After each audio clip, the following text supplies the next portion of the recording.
권력을 사용할 수 있는 기회를 주십시오. 이번 한경제 1천만 시대를 힘 있는 여당 중진위원이 필요하다. 1분 사이에 공약이 이행되지 않은 건데 쪽으로 여쭤보면요.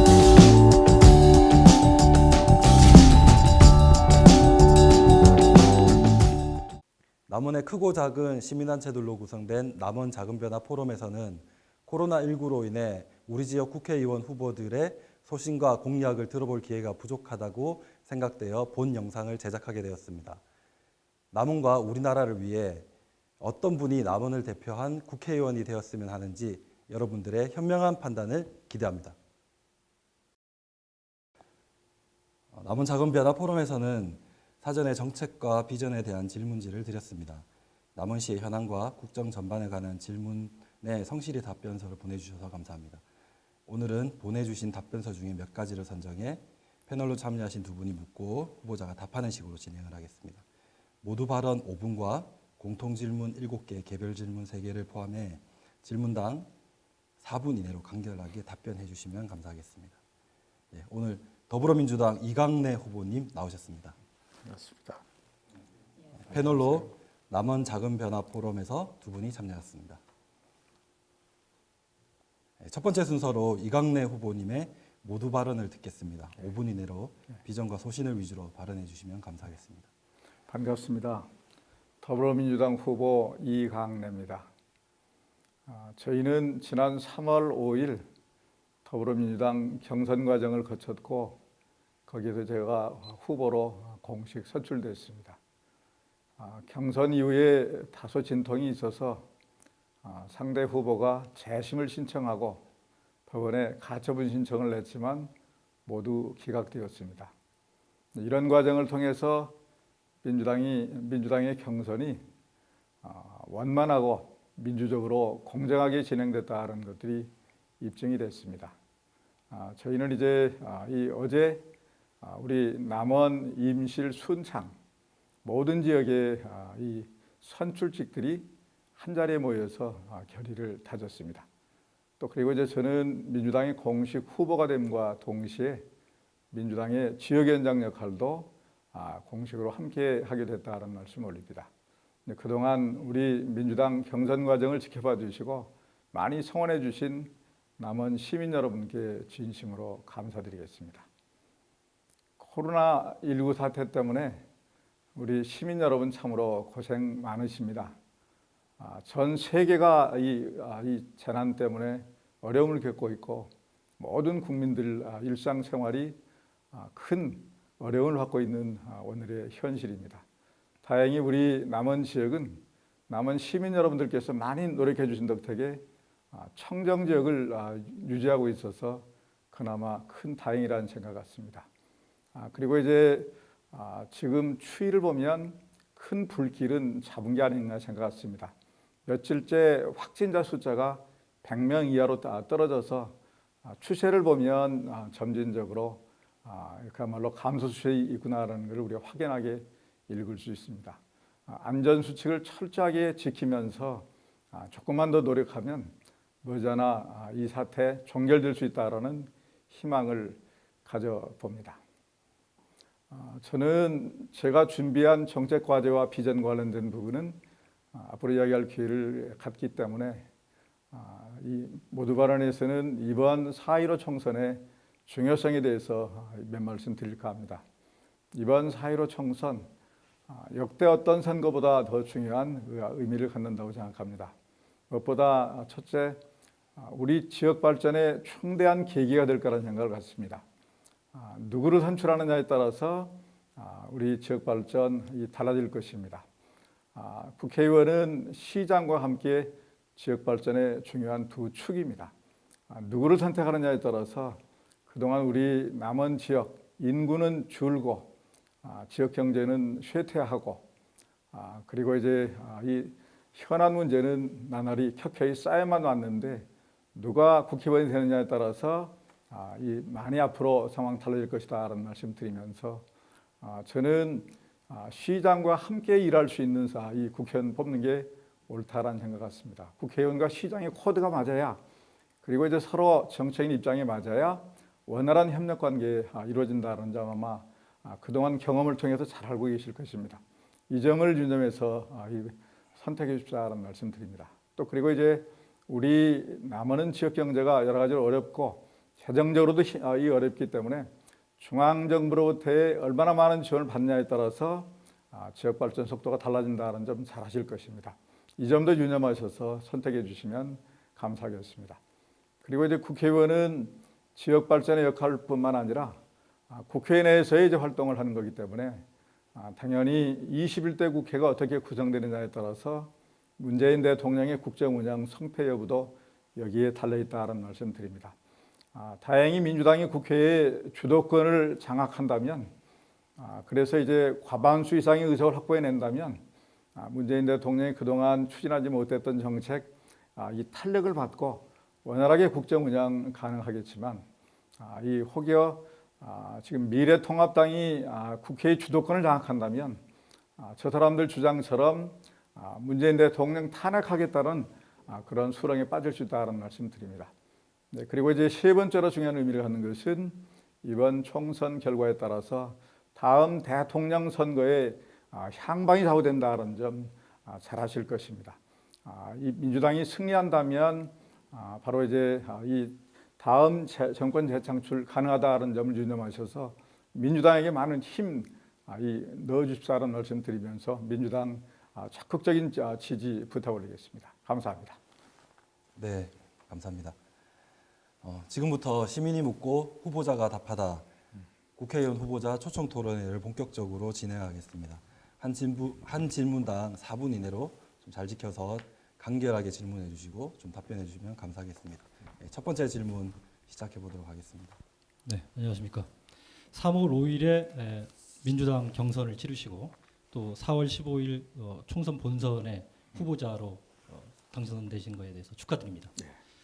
바쁘신 와중에 초청에 토론에 참석해 주셔서 대단히 감사하고요.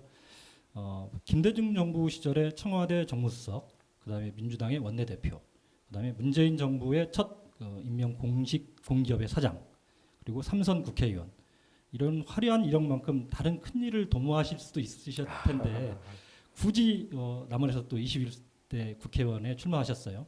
그 출마의 변을 한번 들어보겠습니다.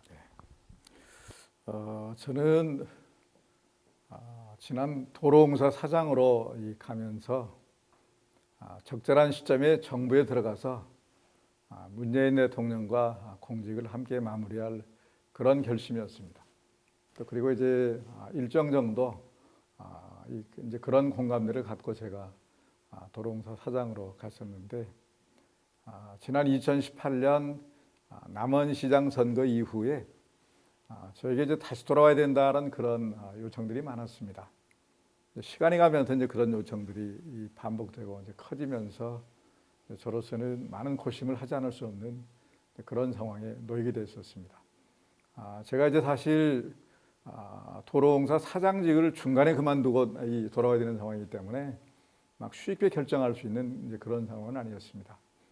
그런데 이제 저에게 돌아와 달라고 요청한 분들의 한결같은 주문은 지역이 너무 어렵고 힘들고 지역이 풀어야 할 현안 과제들이 너무 산적해 있는데 이 문제를 풀려고 그러면 바로 이제 이 국정 경험이 풍부하고 중앙에 많은 인맥을 가지고 있는 힘 있는 여당 중진위원이 필요하다.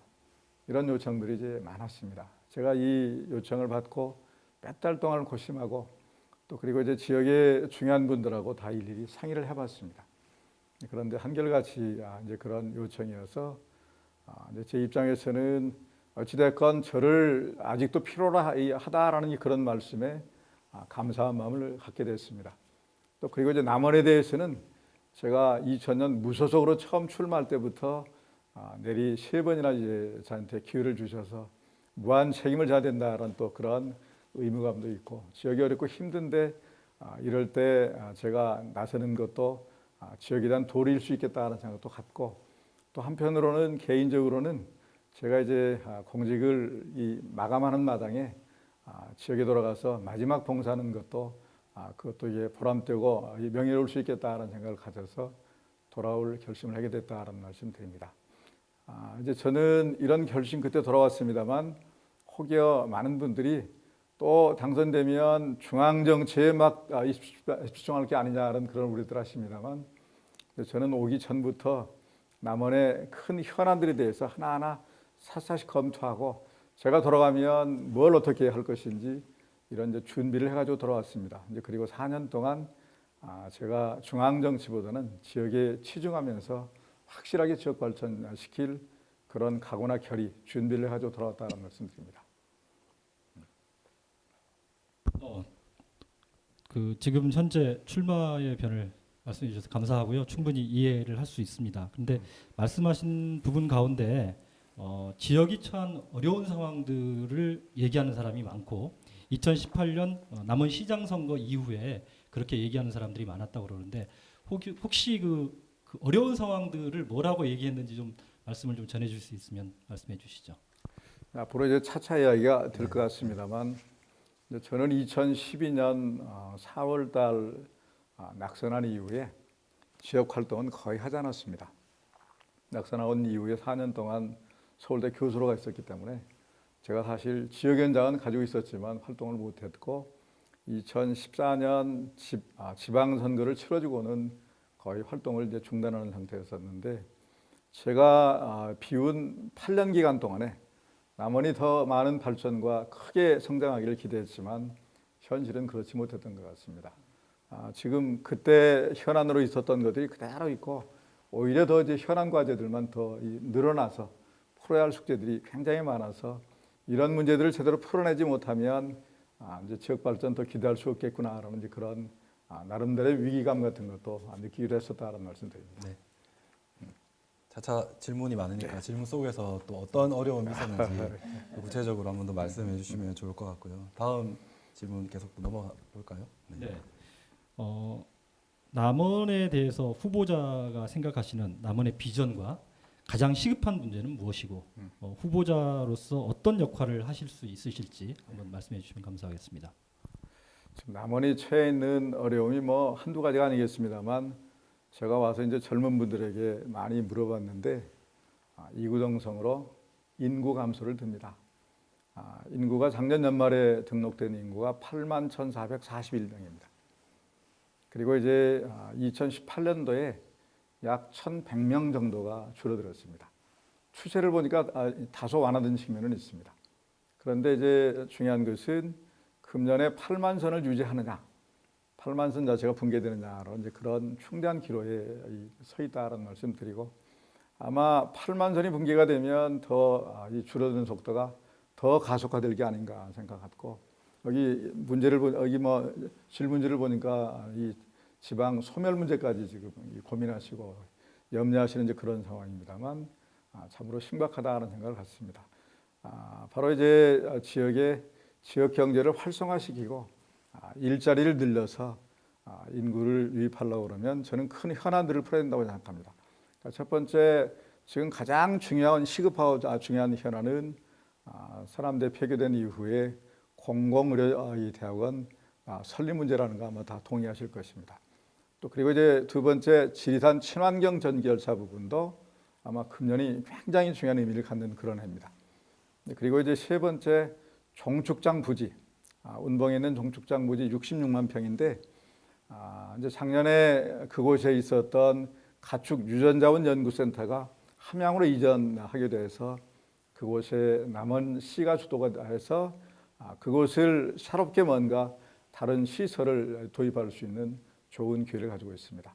그리고 이제 지금 월락동에 있는 담배 원료 공장, 2008년 이후에 지금까지 KTNG에서 참고로 쓰고 있습니다만 실제로는 우리 지역 경제에 아무런 도움이 되지 못한 그런 상태에 있어서 그런 것들을 어떻게 풀어낼 거냐라는 게 중요한 과제고, 서남대 지금 학교 부지와 교사 저것을 이 초등학교 무슨 폐교처럼 둘 수는 없지 않겠습니까?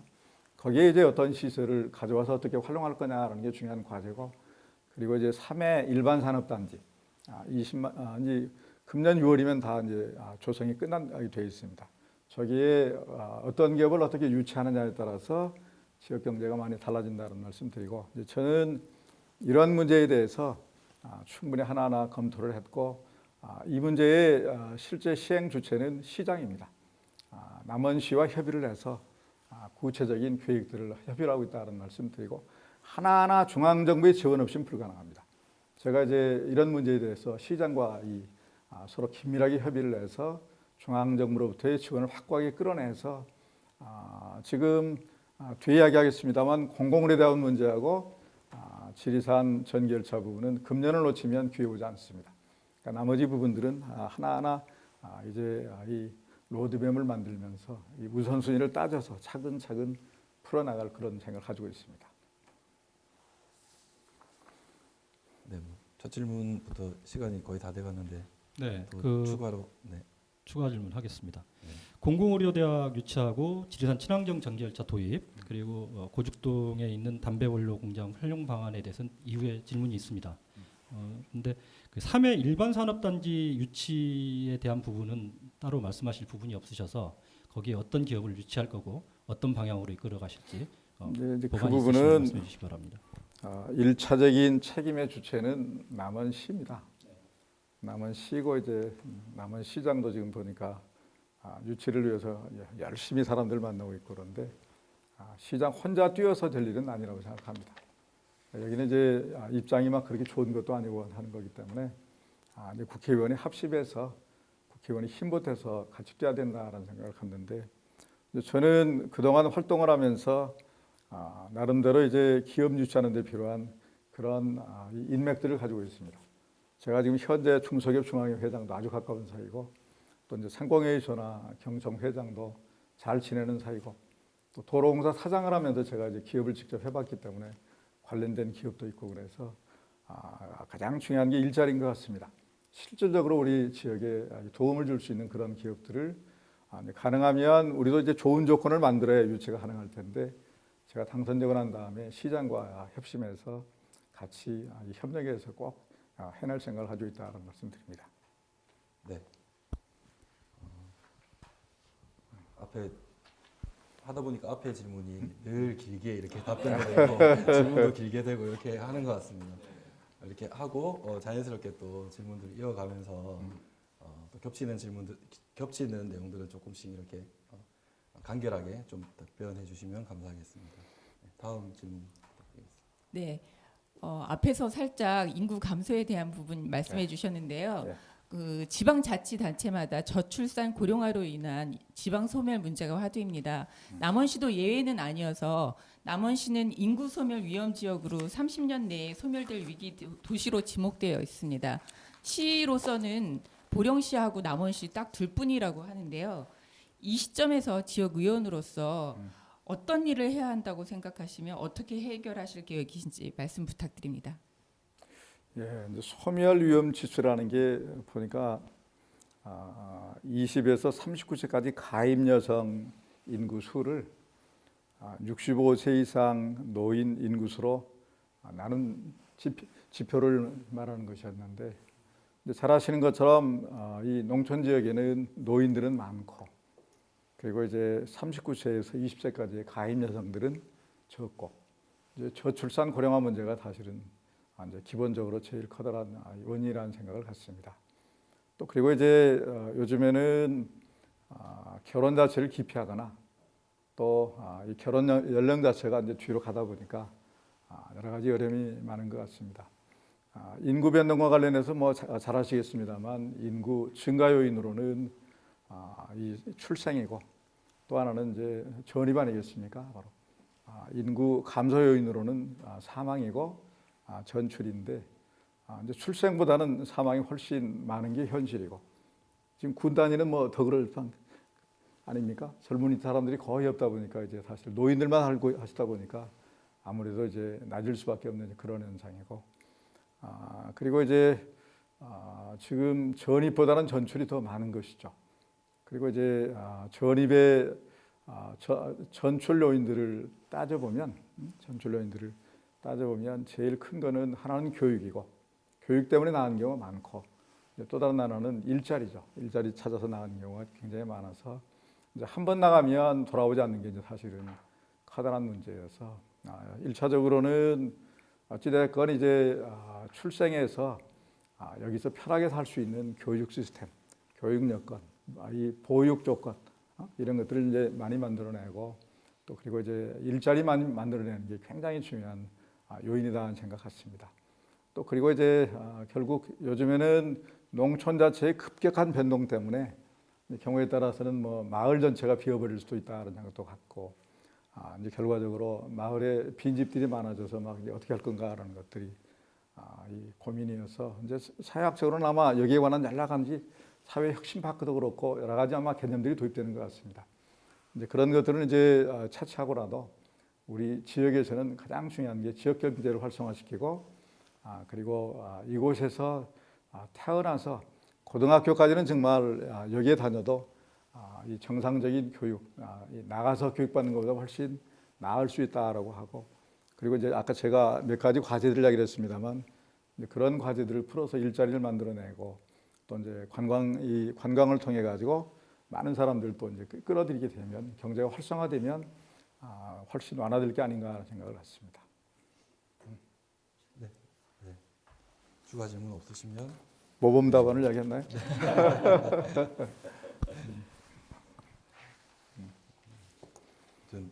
모든 게 전체 사회적인 그리고 남은 지역의 전체적인 현안들이 다 묶여져 있는 것 같다라는 생각이 좀 들긴 예, 합니다. 그렇습니다. 네, 그래서 또 그다음 질문으로 남원시 현안에 관한 더 중요한 질문을 해주실 것 같습니다. 네, 남원 현안에 대한 질문 이제 시작하겠습니다. 예. 공공의료대학원 설립에 대한 문제인데요.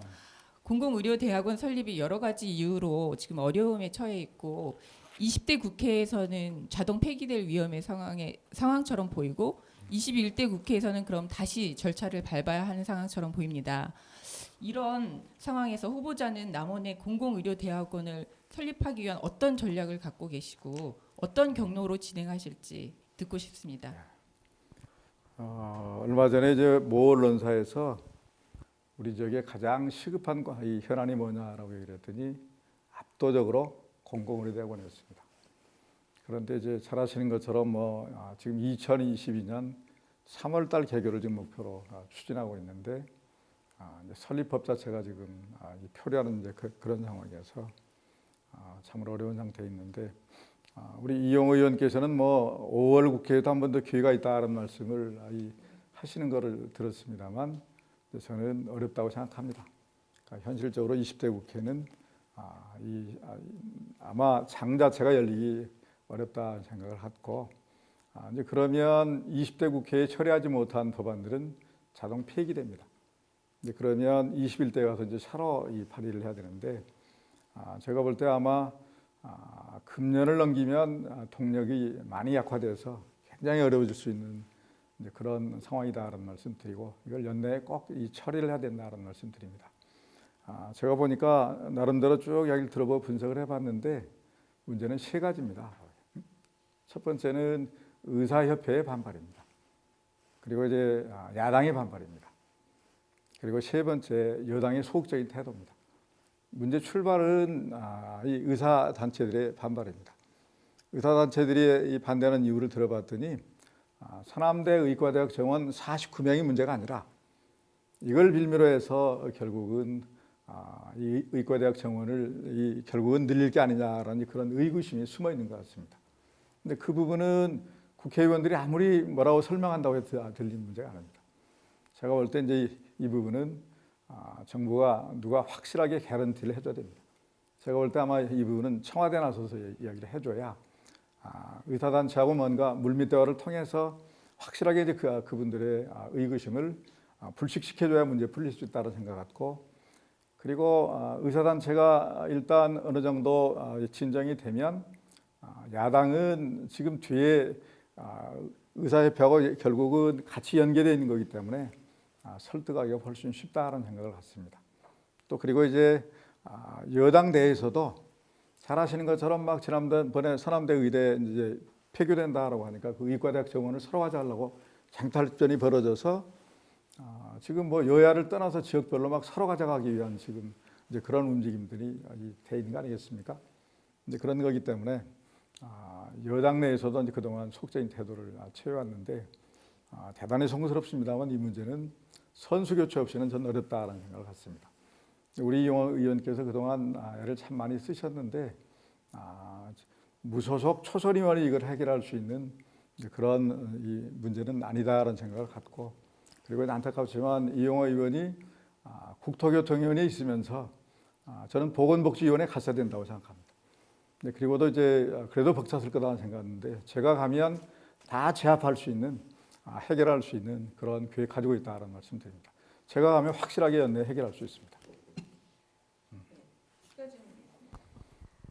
그 20대 국회에서는 어쨌든 해결하지 못하셨고, 그래도 이용호 의원도 정말 발벗고 나서셔서 최선을 다하셨다고 말씀하셨거든요. 물론 그리고 21대 국회에서는 보건위에 들어가시겠다고 그렇게 말씀하셨습니다. 그 이용호 의원께서도 그 세 가지 반대하는 안 되는 이유를 다 알고 계시고 그것을 위해서 최선을 다하셨을 텐데, 후보자님이 21대 국회에 들어가시면 뭔가 변화가 있으신지, 선수 교체만으로 이게 가능해지는 일인지, 아니면 어떤 더 비장의 카드가 있으신 건지 궁금합니다. 이제 저는 이런 문제는 가장 중요한 게 일해본 경험이라는 생각 같습니다. 일마다 다 길속이 있습니다. 그런 길속을 경험에 의해서 이제 빨리 터득하고 맥을 찾아서 문제를 이제 풀어본 경험이 있는 사람들이 문제 풀 수 있다는 생각 같습니다. 아까 말씀드렸던 것처럼 이제 제가 딱 보니까 출발점은 의협입니다. 바로. 의협을 무소속 이 초선 의원이 무슨 제조로 무슨 힘으로 이제 그걸 이제 풀어내겠습니까? 바로. 정부의 도움 없이는 불가능합니다. 그리고 제가 이제 들어가면 이 청와대에서 충분히 개런티할 겁니다. 또 이 문제에 대해서 가장 확실하게 다루는 분이 정세균 총리입니다. 저는 이제 정세균 총리하고는 누구보다 이제 가까운 사이고, 또 이제 이거는 공적인 문제이기 때문에 전북 출신으로서 또 같이 협업할 수 있는 입장에 있다는 말씀드리고, 그리고 이제 민주당 의원들도 지금 지역별로 전부 다 이어간 게 깔려 있지만 제가 가면 다 인정하고 양보할 겁니다. 저는 그런 정도의 비중이나 이제 그런 정도의 역할은 제가 충분히 할 수 있다는 생각을 갖고, 그러한 그야말로 이제 여당 중진위원의 힘이 그래서 필요하다는 말씀드립니다. 그리고 또 저는 이보다 더 어려운 수많은 문제 해결을 경험을 가지고 있습니다. 그런 경험들이 저한테 큰 자산이 되고, 또 제가 가지고 있는 그런 과정에 쌓인 인맥들이 지역 문제 해결하는데 큰 소중한 자산 될 수 있다는 생각 같습니다. 네, 시민이 묻고 후보자가 답하다 국회의원 후보자 초청 토론회를 계속 이어가도록 하겠습니다. 네, 다음 질문 부탁드리겠습니다. 역시 남원 현안에 대한 질문인데요. 남원시는 육모종 정릉치 구간에 산악철도를 설치하기 위한 노력을 해왔습니다. 후보자께서도 공약으로 제시한 바 있고요. 그리고 후보자 사무실 앞에 그 프랑카드를 보면 공공의료대학과 지리산 친환경 전기 열차를 2020년 연내에 완성하겠다고 못을 박으셨습니다. 이거에 대해 친환경 전기 열차에 대한 의견이 있으시면 말씀해 주십시오. 네, 질문지를 보니까 이제 부정적인 입장을 깔아서 질문을 하신 걸 봤습니다. 그런데 이제 저는 친환경 전기 열차에 관련된 이제 논란은 거의 끝날 단계가 되지 않았나 생각했습니다. 무슨 말인가 그러면 그동안에 이제 환경 훼손 문제, 이제 기술적인 문제, 또 이제 그리고 이 예산까지를 포함해서 이 타당성 문제, 이런 것들이 이제 그동안 숱하게 논의를 하다가 부정적인 의견이 우세했었습니다. 그런데 이제 결정적 계기를 맞은 것은 지난 2017년 이 대선입니다. 대선 과정에서 문재인 후보의 공약으로 이게 채택이 된 것이죠. 문재인 후보의 공약으로 채택이 되면서 문재인 후보가 대통령이 되니까 이제 당연히 해야 할 과제가 된 것이죠. 그런데 제가 도로공사 사장을 하면서 이제 국토부 태도를 지켜보니까 굉장히 소극적이었습니다. 별 의지가 별로 없었어요. 그러다가 이제 작년 6월 달에 제가 이제 국토부 장관께 간곡하게 요청을 했습니다. 이거는 꼭 해야 되는 사업이다라고 요청을 하고, 바로 남원시장을 국토부 장관에게 이제 연결을 시켜서 남원시에서 준비하고 있는 지리산 친환경 전기열차 기본 계획, 이런 것들을 가서 이제 국토부 장관에게 브리핑을 할 수 있도록 길을 열었고, 이제 국토부 내에서도 아마 남원시의 입장들을 쭉 다 청취를 해보고, 이제 그리고 난 다음에 어느 정도 이 변화가 있었습니다. 방향이 선행하게 변화가 있었는데 결정적인 것은 작년 말에 최종 나온 국토교통부가 교통연구원에 의뢰한 친환경 전기열차 국내 도입 방안입니다. 이 연구 보고서가 이제 작년 연말에 나왔는데 이제 거기에서는 쭉 다 교통연구원에서 전부 다 검토해 본 결과 기술적인 문제, 또 경제적인 타당성 이런 것들이 전혀 문제 없다라고 이제 사실은 결론이 내서 이제 국토부가 이 과제를 해보기로 하고 R&D 과제로 지금 추진을 해서 이제 금년부터 2024년까지 시험 노선 구간을 지금 준비를 하는 것입니다. 시험 노선 구간으로 이 R&D 차원입니다만 예산을 290억을 확보를 해서 이제 금년 예산으로 9억 6천이 확정이 된 것이죠. 그런데 이제 금년 중에 가장 중요한 게 뭔가 그러면 시험 노선을 어디서 할 건지, 테스트 베드를 어디서 할 건지 이거를 이제 공모 절차를 통해서 결정을 합니다. 그런데 이제 그동안 남원시가 선도적인 노력을 많이 해왔고 또 저도 이제 옆에서 거들어서 이제 국토부가 이 그동안 이제 입장 정리를 다 잘 해냈는데 누가 국회의원 되느냐에 따라 이 문제도 사실은 달라질 것입니다. 제가 된다면 공모 절차 거칩니다. 공모 절차를 거치지만 남원시의 선도적인 노력 이런 것들을 아마 인정받게 해낼 수 있다는 생각을 갖고 이제 그게 되면 바로 제가 찬스 쓰겠습니다. 이제 그게 되면 지금 남원시에서 준비하고 있는 1단계 구간이 있습니다. 그 1단계 구간은 육모정에서 고길이 삼거리를 거쳐서 정령치까지 가는 12km 구간입니다. 그거 아마 지금 추산 건네로 한 1,000억쯤 들어가는 이제 그런 예산인데 지금 고길이 남원시에서 고길이 1원에다 1km의 테스트베드를 준비하고 있는데 그게 채택이 되면 2024년 이후에 아까 말씀드렸던 것처럼 시범 구간으로 갑니다. 시범 구간을 자연스럽게 아까 말씀드린 남원시가 준비하는 1단계 구간으로 가게 된다라는 말씀 드리고 그래서 금년이 중요합니다. 금년에 공모과정을 거칠 텐데 케이블카처럼 다른 지역도 다 하려고 준비를 합니다. 그런 과정에서 남원시가 꼭 하려고 그러면 제가 가야 됩니다. 그 점 유념해 주시면 감사하겠습니다. 추가 질문 찬스 드리겠습니다. 네, 만들어 놓은 질문지 추가 질문 찬스판을 잘 쓰시고 계십니다. 후보자께서 희망적인 비전을 말씀해 주시니까 남한이 정말 앞으로 살만한 도시가 될 것 같다는 희망이 생깁니다. 하지만 그 산악철도를 설치하는 데 있어가지고 그 키로당 수백억 원의 예산이 소요되고 실질적으로 한 3천억이 넘게 들어갈 총 예산이 예상되고 있습니다. 그리고 곡선 구간이 많아서 열차의 양이 융프라우처럼 여러 량을 갈 수가 없고 한 량이나 두 량 정도를 운영하게 되면 실질적으로 막대한 예산을 쏟아놓고 채산성이 맞지 않아가지고 지역이 떠안아야 될 뜨거운 감자로 전락할 수가 있습니다. 이 부분에 대한 생각은 있으신지요? 이제 아까도 말씀드렸던 것처럼 이제 그런 논쟁은 어느 정도 정리가 된 게 아닌가 싶고 아까 말씀드린 작년에 나온 용역 결과를 보니까 거기서는 BC 레이쇼를 1.65를 잡아놨더라고요. 바로 1.65 나온 거는 뭐 굉장히 큰 거거든요. 바로. 그리고 이제 비용도 아까 3천억 이야기했는데 1단계 구간으로 지금 설정하고 있는 게 1,000억 정도입니다. 비용 추산도 그렇고 수요도 그렇고 이제 그래서 이제 저희는 환경론자 입장에서는 뭐 반대하는 건 동의합니다. 또 반대해야 됩니다. 그래야 적절한 균형을 찾아서 이 제도를 할 수 있다는 생각을 갖는데 그러나 우리 어려운 지역으로 본다고 그런다면 이게 굉장히 큰 비전이고 큰 꿈이다라는 말씀 드리고 또 저희 같은 사람들은 이걸 꼭 되게 해내야 할 의무가 있다는 말씀 드립니다. 기술적인 문제도 다 해결되는 것으로 이제 그렇게 파악하고 있습니다. 네, 남원시의 현안 중에 뜨거운 감자 두 영역을 아마 질문을 해주셨던 것 같고요. 네, 후보자님께 또 뜨거운 또 감자가 있습니다. 다음 질문. 네, 후보자님 개인에 대한 질문인데요. 한국도로공사 사장으로 이제 퇴임식을 하실 때 노조원들의 저지로 제대로 못하고 퇴임을 하셨다고 들었어요. 현재도 지금 한국도로공사 노조원들이 톨게이트 해고 수납원들 문제 때문에 계속되는 피켓 시위를 하고 있는데요. 이 부분에 대한 입장을 좀 밝혀주셨으면 합니다. 거기 이제 두 가지 사실을 정정합니다. 저는 퇴임식 정상적으로 하고 나왔습니다.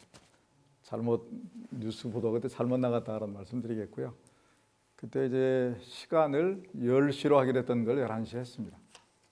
그런 정도 상황이었다는 말씀드리고, 그때 상황에서는 자꾸 톨게이트 노조에 가는데 민주노총입니다. 민주노총 이 소속의 수납원들이 회사를 점거하고 있어서 어려움이 많았다는 말씀드리고, 이제 하나하나 이제 이 부분 말씀을 드리려고 합니다. 그다음에 이제 경선 때까지는 와서 막 그분들이 저희 사무실 앞에서 쉽게 들고 있더니 경선이 끝나니까 요즘 안 오고 있습니다. 그래서 그리고 이제 저희 회사 차원에서는 1월 31일 날 다 철수를 했고 다 자진해서 나갔습니다. 그런 상태인데 제가 이제 그동안에 있었던 일들 좀 몇 가지 말씀을 드리려고 합니다. 이 일의 출발점은 비정규직의 정규직 전환입니다. 그런데 고속도로 지금 영업소에 가보시면 거기에 수납원들이 일을 하고 있는데 전부 용역사 소속으로 일을 했었습니다. 6,514명입니다. 그런데 이제 비정규직을 정규직으로 전환하는 과정에 여러 가지 방식이 있는데 논의 과정을 통해서 정부의 가이드라인에 따라서 노사 합의 과정을 통해서 그리고 이제 관련 부처의 조정을 통해서 자회사 방식으로 하는 것으로 이제 합의를 봤습니다. 그래서 작년 7월 1일부로 자회사로 전환이 됐는데 6,500여 명 중에서 5,100명은 자회사로 갔습니다. 그런데 자회사의 조건이 굉장히 좋습니다. 자회사는 지금 기존에 받던 거에 30% 급여 인상을 해줬고 30% 이상입니다, 실제로. 그리고 이제 정년도 도로공사 직원이 60세인데 61세로 해줬습니다. 이제 얼마 전에 지금 직원들을 새로 뽑았는데 보니까 경쟁률이 한 30대 1까지 막 갈 정도로 인기가 굉장히 높았습니다. 그런데 이제 아까 5,100명에 가고 1,400여 명에 해당되는 분들은 도로공사 직접 고용을 해달라는 거예요. 그런데 이제 그분들은 전부 노조 소속입니다. 950여 명 정도가 한국노총 소속이고 450여 명 정도가 민주노총 소속이었습니다. 그런데 이제 문제가 복잡해진 것은 용역사를 통해서 그동안 일을 해왔던 거 이런 것들이 정상적인가라는 것을 따지기 위한 근로자 지위 확인 소송이 2012년부터 쭉 진행이 되어 왔었습니다. 그런데 이제 1심, 2심에서 도로공사가 졌었습니다. 그리고 이제 도로공사가 거기 지다 보니까 거기에 맞춰서 임금 차액 소송을 제기를 합니다. 도로공사가 정상적인 이 근무 형태로 뽑았다면 받았을 것보다는 용역사를 통해서 이 급여를 한 게 적었다라는 이제 차액을 보상해달라는 것입니다. 제가 찬스 쓰겠습니다. 이제 그런데 30초가 남아 있으니까. 예. 이제 그런데 이제 공교롭게 8월 29일 날 대법원의 판결이 나왔습니다. 그런데 이제 처음 예상하기로는 대법원의 판결은 2022년 이후에 나올 걸로 예상을 했는데 어떤 영문인지 굉장히 빠르게 이제 진행이 돼서 그러다 보니까 이제 상황이 꼬인 거죠. 대법원의 판결에 해당되는 사람들은 한 300여 명 되는데 그분들은 도로공사가 패소를 했으니까 당연히 다 받아들이는 것입니다. 그런데 이제 문제는 저희가 이제 그걸 놓고 이 노조 측에서는 1심, 2심에 있는 사람들조차 다 이거를 받아달라는 겁니다. 이제 그래서 우리 민주당의 을지로위원회가 있습니다. 을지로위원회가 이제 중재를 나서서 결국 2심, 1심이라도 완전히 끝난 사람들, 2심에 있는 사람들은 대법원 판결을 존중을 해서 이제 그렇게 해야 된다라고 해서 제가 수용을 했습니다. 그러다 보니까 한국노총 소속의 450명은 들어왔습니다. 들어와서 이제 직접 고용을 하지만 업무 자체는 사실은 굉장히 어려운 업무를 이제 하는 형태인데 이제 문제는 이 민주노총입니다. 민주노총은 전부를 다 해달라고 요청을 하고 이제 그 전에 막 바로 한 300여 명 정도가 이제 들어와서 본관 건물을 막 점거를 하고 이제 그런 상황이었는데 제가 12월 6일 날 나오면서 12월 6일 날 또 다른 이 1심 판결이 나서 거기에 따라서 거의 대부분 문제를 풀어주고 나왔습니다. 프로젝트 나왔는데 이 찬스 안 됩니까? 한 번 더 쓰시죠. 네, 찬스 한 번 더 쓰겠습니다. 이거 아주 중요한 1분 부분인데. 내로 좀 마무리 예. 좀 해주시면. 이제 그런 상태인데 이제 저는 도로공사 사장이 개인 회사가 아니어서 혼자 의사결정하지 못합니다. 앞에 저희 안에 노조도 있고 또 그다음에 이제 정부 부처도 있고 제가 어떻게 하느냐에 따라 다른 공공기관 직접적인 영향을 미칠 수밖에 없는 그런 상태입니다. 그런데 이제 민주노총과 대화를 해보니까 참 안타까운 것은 합리적인 대화가 되지 않았습니다. 일방적인 요구, 저희가 뭐 다 공개할 수 없는 그런 어려운 주장들만 해서 제가 이제 그걸 다 마무리를 못한 상태로 왔다는 말씀드리고 그런데 지난 1월 31일 날 다 이제 정리가 됐습니다. 이제 그런 과정을 통해서 이제 제가 듣는 이 평가는 제가 아마 선거만을 의식을 했으면 일방적으로 양보다 해버렸으면 민주노총은 좋아했을지 모르겠지만 정부가 힘들었을 것입니다. 다른 공기업이 굉장히 힘들었을 것입니다. 제가 원칙을 지켰기 때문에 정부의 지금 바로 비정규직 정규직 전환하는 과정에서 혼란 없이 갈 수 있고 저희 직원들이 제가 떠나고 난 다음에 지금도 박수치고 있습니다. 내부에서는 정말 제가 원칙 지키는 것에 대해서 굉장히 높이 평가하고 그리고 이제 좋은 평가 아마 정부나 다른 공기업이나 도로공사 내에서는 다 제가 옳았다. 이 원칙 지킨 점에 대해서 이 존중하고 존경한다는 평가 받고 있다는 말씀드립니다. 네, 이 질문의 마무리를 좀 예.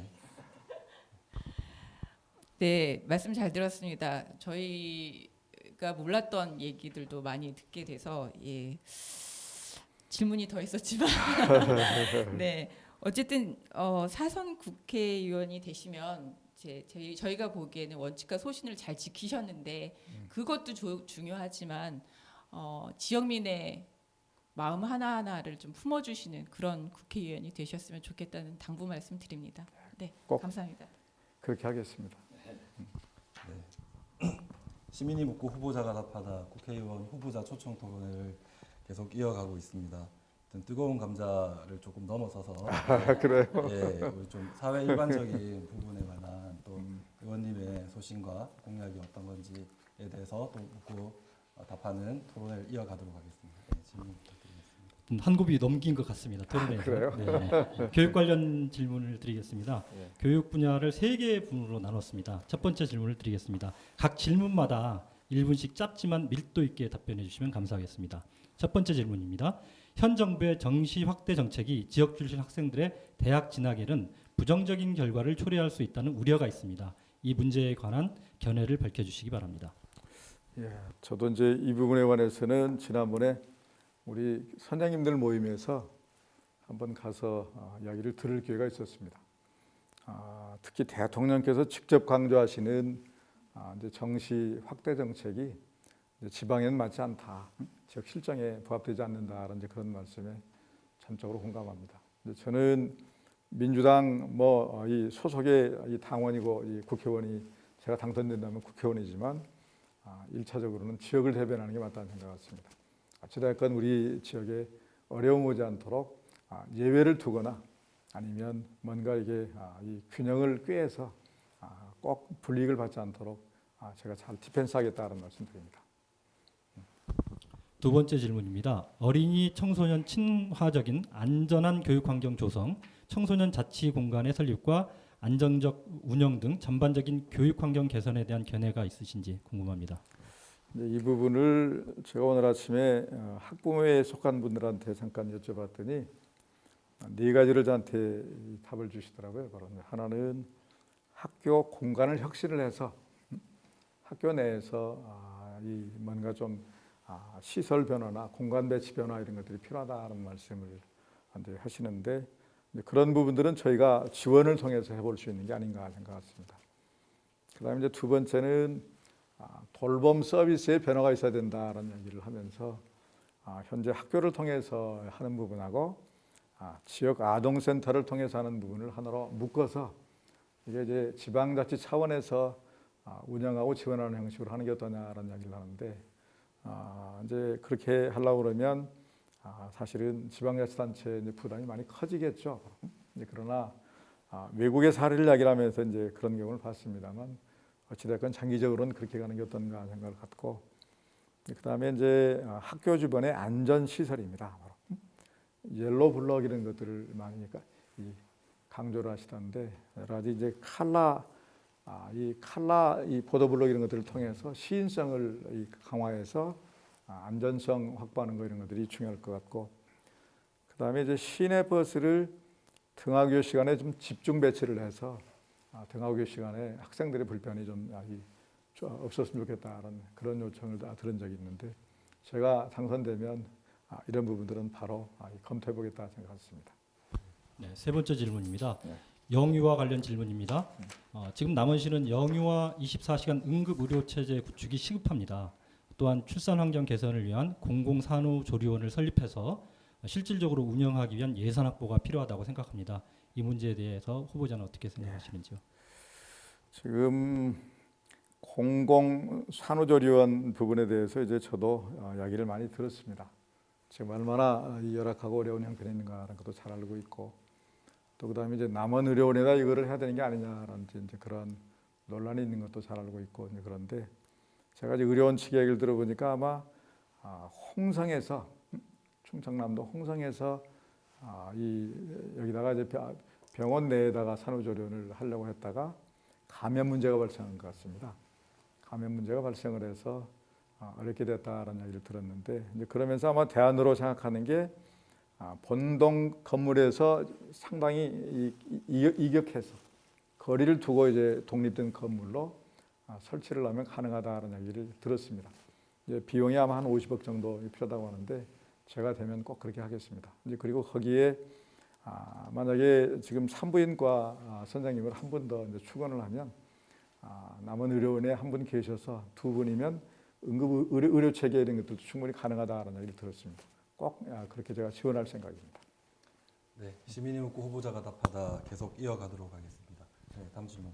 네, 여성 관련 질문입니다. 한때 우리 사회를 들었다 놨다 했던 미투 운동이 있은 후에도 불법 촬영물 생산 유포, 1인 가구 여성 대상 성범죄 등 여성 대상 범죄는 끊임없이 진화하고 있는데요. 항상 여성이 겪는 문제들은 더 중요한 사항들에 밀려서 현실을 반영하지 못하는 낡은 제도와 그리고 정책이 아직 유지되고 있습니다. 그래서 여성의 안전과 건강의 보장을 위한 관련법이나 실질적인 성평등 정책을 갖고 계시면 말씀 부탁드립니다. 지금 뭐 제일 뜨거운 화두는 N번방 이 사건. 네. 지금 이제 텔레그램에 저도 이제 기사를 봤습니다. 기사를 봤고 또 어제 보니까 대통령께서 직접 언명을 하셔서 뭔가 처벌해야 된다는 말씀도 하시고 이제 그런 것 같은데, 성범죄 관련된 이 범죄는 날이 갈수록 그야말로 이제 고도화돼가고 형파돼가고, 그럼에도 불구하고 이제 법제도는 이제 거기에 맞춰가지고 사실은 이 변화가 너무 늦어서 어려움이 많은 것 같습니다. 저는 인권도 중요하지만 이런 문제에 대해서는 좀 더 강한 이 조치를 취하는 게 맞다는 생각 같고, 필요하면 그런 이 법 발의하고 개정하는 과정에 저도 꼭 동참할 의사가 있다는 말씀드립니다. 네, N번방 얘기를 하시니까 그 N번방 사건에서 보셨듯이 여성 성범죄에 대한 처벌은 가해자의 입장이 아닌 피해자의 입장에서 생각하고 그 납득이 갈 만한 처벌이 꼭 필요하다고 생각합니다. 그래서 그 성범죄에 대한 처벌에 대한 법안을 꼭 강력하게 실질적인 법안이 될 수 있도록 입법 부탁드립니다. 뭐 제가 아니라도 다 똑같을 겁니다. 전부 한마음으로 아마 21대 국회는 그런 것들이 잘 될 거라고 보고, 저도 제가 선도적인 노력하겠다는 말씀드립니다. 네, 감사합니다. 네, 다음 질문 이어가겠습니다. 모두 발언에서도 말씀하셨지만 공약 가운데 남원시 도통동 소재의 KTNG 창고를 도시 재생 사업을 통해서 문화관광 산업의 메카로 탈바꿈시키는 가칭 남원 문화제조창을 설립하시겠다고 하셨습니다. 구체적인 로드맵이 있으시면 말씀해 주십시오. 제가 이제 KTNG 창고를 어떻게 쓸 건지를 놓고 여기 오는 과정에서 사실 고심을 많이 했습니다. 저걸 어떻게 하나라고 이제 고심을 했는데, 그러던 중에 우리 남원시 출신 두 도의원께서 지금 이제 전라북도에 문화 콘텐츠 산업진흥원이라는 데가 있습니다. 여기 원장께서 지금 담배 원료 공장에 대해서 관심이 굉장히 많다는 이야기를 들어서 제가 이제 작년 이 12월 초인지 만났습니다. 오시라고 그래서. 그런데 그분 이야기를 들어보니까 청주시 케이스를 이야기를 하더라고요. 그러니까 무슨 말인가 그러면 담배 원료 공장은 전국에 5군데가 있었습니다. 남원, 광주, 공주, 그리고 이제 청주, 김천 그렇습니다. 지금 김천을 빼고 4군데는 다 문을 닫았습니다. 남원은 2008년도에 닫았는데 다른 데는 2000년도에 문을 닫았습니다. 그런데 이제 청주시의 경우를 봤더니 남원은 26,000평인데 거기는 한 15만 평쯤 됩니다. 그리고 도심 한가운데 있어요. 그러다 보니 남원보다 더 이 무거운 이 어려운 과제인 것이죠. 그런데 이제 청주시가 도시 재생 사업으로 연결을 해서 그거를 완전히 탈바꿈을 했다는 이야기를 이제 듣고, 그리고 이제 청주시의 경우에는 일부는 바로 현대미술관으로 이제 개조를 해서 현대미술관의 수장고로 쓰고, 또 이제 일부는 이 전시시설로 쓰고 있다는 얘기를 하고, 그 다음에 일부는 최첨단 과학기술을 이용을 해서 지금 이제 실감문화센터, 이 VR, AR, 홀로그램 이런 것들 이제 관련된 시설로 바뀌었다는 얘기를 들어서 제가 이제 그분을 앉혀놓고 바로 청주시장한테 전화를 했습니다. 제가 청주시장 옛날에 청와대 같이 일했던 사람이 친합니다. 그래서 이제 사람을 보낼 테니 어떻게 하는지 자료를 좀 주고 우리 벤치마킹 할 수 있게 해달라고 했더니 바로 이제 그렇게 하겠다라고 해서 남원시장과 협의를 해서 또 이제 아까 이 원장 함께 그걸 보냈습니다. 그런 과정을 통해서 나름대로 쭉 검토를 하고 있는데 이 원장이 지금 실감문화 관련된 전문가입니다. 굉장한 이 전문성을 갖고 있고 이제 미국에 공부를 해온 전문가인데 그분 이야기를 들어보니까 아마 청주보다는 남원이 좋다고 그래요. 이게 뭐냐라고 얘기했더니 인구는 청주가 지금 84만입니다. 인구는 남원이 적지만 교통 여건이 남원이 좋아서 1시간 반 거리에 얼마든지 많은 인적 자원이 있고 이게 성공을 하면 전라북도의 거점으로 쓰겠다라고 지금 이제 이야기를 하는 입장이고, 또 다른 하나는 스토리텔링입니다. 남원에 이 여러 가지 이제 영상을 제작하는 데 필요한 문화적인 요소 이런 것들이 많기 때문에 얼마든지 성공 가능하다라는 얘기를 해서 이 거기에 관련된 지금 제가 이제 되면 1차적으로 해야 되는 일이 KTNG하고 땅 매입하는 것부터 해야 됩니다. 이제 그런 과정을 거쳐서 시간은 다소 걸린다 하더라도 저걸 해놓으면 아마 남원에 큰 변화가 올 거라는 확신 같습니다. 이제 젊은 사람들을 끌어들여야 이제 관광이 다른 거 아니겠습니까? 광활루나 춘향전만 가지고 하는 이제 이 관광은 어렵습니다. 이제 그래서 이제 그런 부분은 또 지금 교육장께서 저쪽에 수학 체험관 지금 하고 있는데 거기에 수학 박물관을 해달라는 얘기를 들었는데 같이 연계하려고 합니다. 그러면 젊은 사람들 많이 끌어다닐 수 있는 좋은 소재된다는 말씀드립니다. 네, 추가로 더 얘기를 하시죠.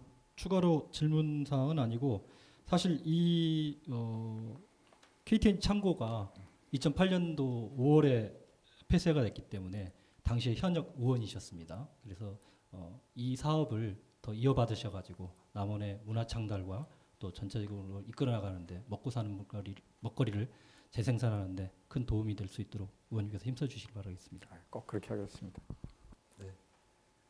시민이 묻고 후보자가 답하다. 그래서 마지막 질문과 답변 남아 있습니다. 마지막 질문. 네, 농업 관련 질문입니다. 남원시 GDP 중 농업과 관련된 비중이 절대적이고 예산 분포를 보더라도 농업 관련 예산이 많은 부분을 차지하고 있습니다. 그런데도 불구하고 농업, 농민, 농촌은 항상 어렵다는 생각을 가지고 있는데요. 농업을 살리고 또 농민의 지위 향상을 위한 공약을 설명해 주시고요. 지자체별로 운영하고 있는 농민 수당 문제를 국가 차원에서 추진하실 의향이 있으신지 말씀 부탁드립니다. 농업과 관련된 부분은 저는 가장 중요한 게 농업에 대한 인식 전환이 필요한 게 아닌가 생각했습니다. 지금까지는 이제 농업 자체를 막 사양사업으로 보고 굉장히 안 되는 것으로만 생각하고 그랬는데 소득 수준이 높아지면서 안전한 먹거리, 그리고 이제 질 좋은 먹거리, 그리고 이제 이 소득 수준이 높아지고 하다 보니까 농산물 가격이 비싸다 할지라도 그게 이제 큰 문제가 되지 않는 이제 그런 이 시대로 가고 있다는 생각을 갖습니다. 이제 그렇게 하다 보니까 농업 자체가 이 사실은 사양 산업이 아니라 블루오션으로서의 새로운 산업, 바로 이제 이 새로운 산업으로서의 의미 충분히 갖고 농업의 형태를 여러 가지로 변화시키면 이제 거기에서 많은 부가가치 창출할 수 있는 그런 요소들이 있다는 생각을 갖습니다.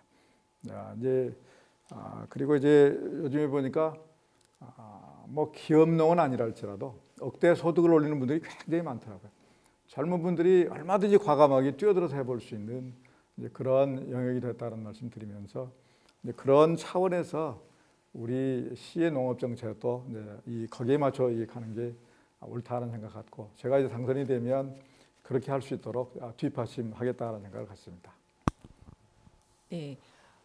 농민들이 말하는 두 가지 방향이 있는데요. 하나는 농업이 공익적인 가치가 있다는 거 하나를 인정해 줬으면 하시고, 또 하나는 가격적인 측면으로 농업이 농산물 가격을 제값을 받기를 원하시더라고요.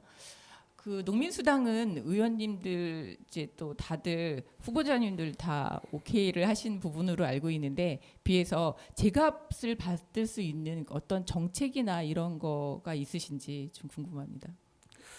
여기 이제 농업 수당과 관련된 부분만 짧게 말씀드리겠습니다. 먼저 지금 말씀하신 것처럼 농업의 공익적 기능과 가치의 보존, 그리고 이제 이거를 증진시키기 위해서 이제 그러한 가치들을 인정을 해서 농민 수당을 지급해야 된다는 이제 그런 문제 제기들이 현재 활발하게 진행되고 있고, 최초로 아마 2019년도에 해남에서 시작을 해서 우리 전라북도가 이제 받아들여서 우리 전라북도는 이제 금년에 도가 4, 그리고 이제 시군이 6, 그래서 지금 전라북도가 24억, 각 시군이 36억, 그래서 이 60억으로 지금 추진하는 과정 속에 있다는 말씀 듣고 있습니다.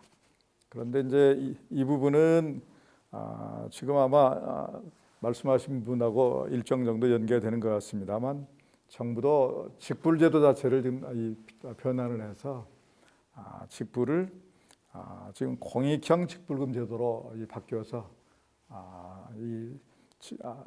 아까 말씀하신 것처럼 사람 중심으로 이제 바뀌는 거죠, 바로.